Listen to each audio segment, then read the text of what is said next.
Enlargements of thyroid gland are of common occurrence in females, and the upward movement during deglutition is almost diagnostic. During examination, we have to see whether the goiter is diffuse, multinodular or a single nodule, whether it is toxic or non-toxic, and benign or malignant. Around puberty, the entire gland hypertrophies slightly and in some cases remains quite prominent for 3 to 4 years. This is called puberty goiter. If it is too large or persists after the age of 20 years, then it has to be removed. This is a single nodule on one side. Though clinically it is a single nodule, there may be many small nodules in the gland. That is a multinodular goiter with a single large nodule. If the rest of the thyroid gland is palpable, then clinically we consider it as a multinodular goiter with a single large nodule. This is a multinodular goiter with enlargement of both the lobes and the isthmus. These goiters are common in endemic areas with iodine deficiency.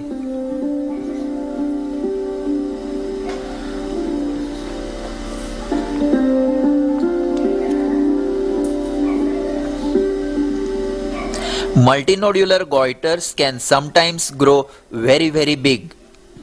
This particular multinodular goiter had compressed the trachea and was causing respiratory stridor. The trachea had become so compressed and soft that this girl needed a tracheostomy for a few days after removal of the gland. When such a large goiter is seen, malignancy also should be kept in mind. Watch the slight upward movement during deglutition. It will not move up freely, mainly due to its weight.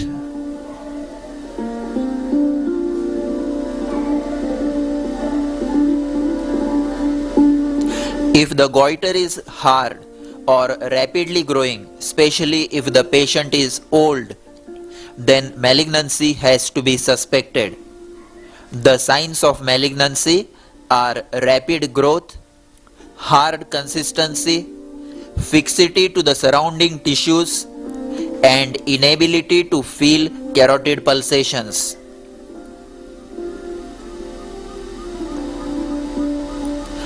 Note the white sclera beneath the limbus between cornea and lower eyelid.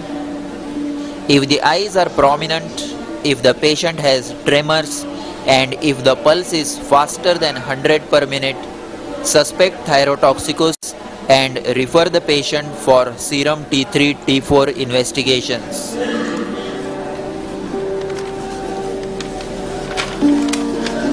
If the swelling is in the midline, it may be a thyroglossal cyst, which also moves up on deglutition. But the characteristic feature of a thyroglossal cyst is that it moves upwards on protruding the tongue. Keeping the mouth open, the patient is asked to protrude and retract the tongue and watch the movement of the swelling with the tongue.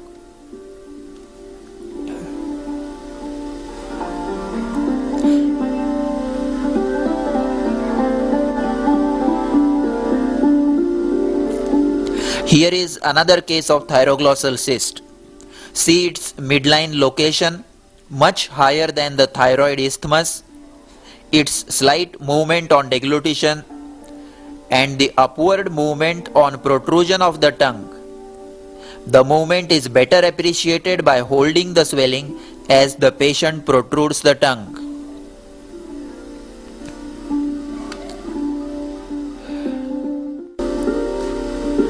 Single or multiple glands in the neck are also very common.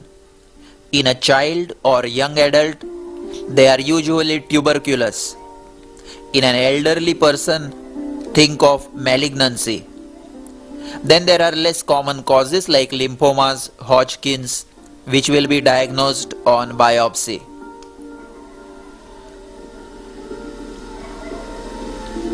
When you see multiple scars and sinuses in the neck, the diagnosis is obvious: tuberculosis. Start anti-TB treatment and sinuses will close and glands will disappear.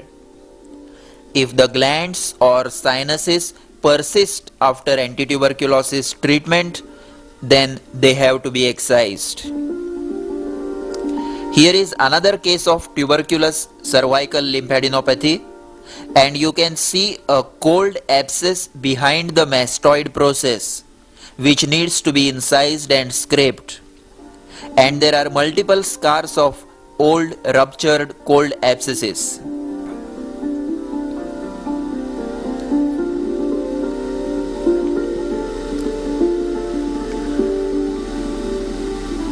Here is another child with a cold abscess over the medial end of the right clavicle, and you can see a bead of pus coming out of its center.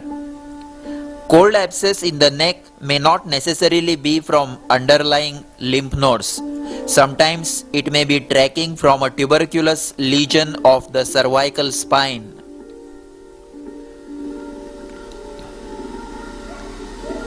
This is a typical tuberculous ulcer, a sequelae to a ruptured cold abscess.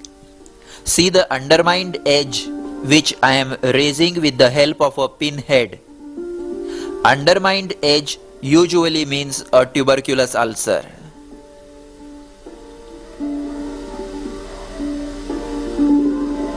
Now see this sinus at the junction of the middle third and lower third of the right sternomastoid muscle. This is a congenital branchial sinus. The position of the sinus is diagnostic. It tracks upwards to the foramen cecum at the base of the tongue and has to be excised completely.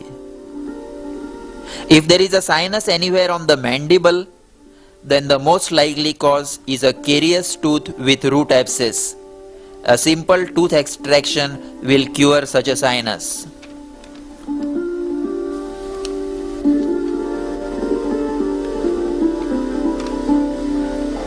This is a submandibular swelling, which may be due to a submandibular lymph node or enlargement of the submandibular salivary gland. This is a case of submandibular salivary gland enlargement. Particularly see the stretched fibers of platysma causing folds in the skin just below the swelling. This is termed as the platysma sign. It suggests infiltration or fixity to subcutaneous tissues. Platysma sign is suggestive of malignancy. Watch the relation of the swelling to the mandible.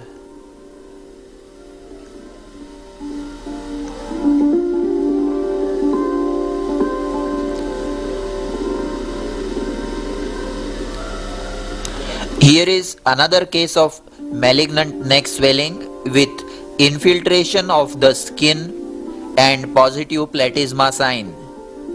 This patient had malignant lymphadenopathy.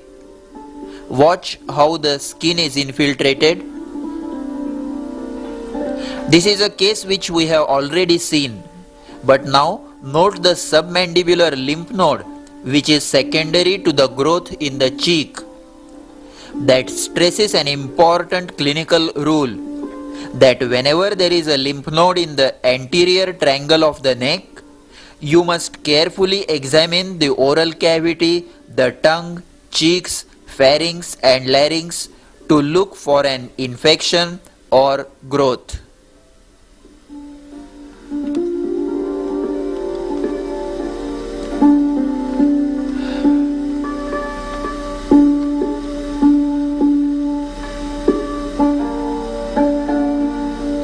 Now here we see a right supraclavicular lymph node enlargement.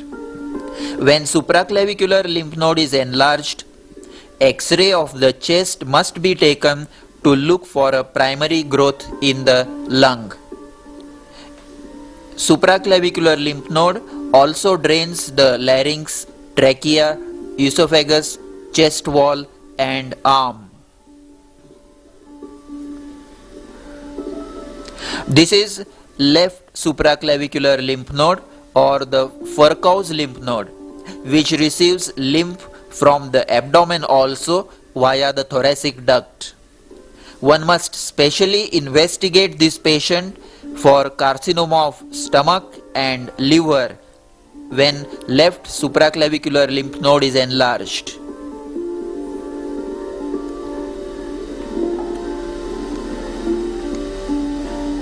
And as we see in this case, supraclavicular lymph node enlargement may be secondary to carcinoma of breast also. See the malignant ulcer of the left breast with the nipple drawn towards it. And here we see a lymph node mass in the neck with fungation. Fungation is a sign of advanced malignancy.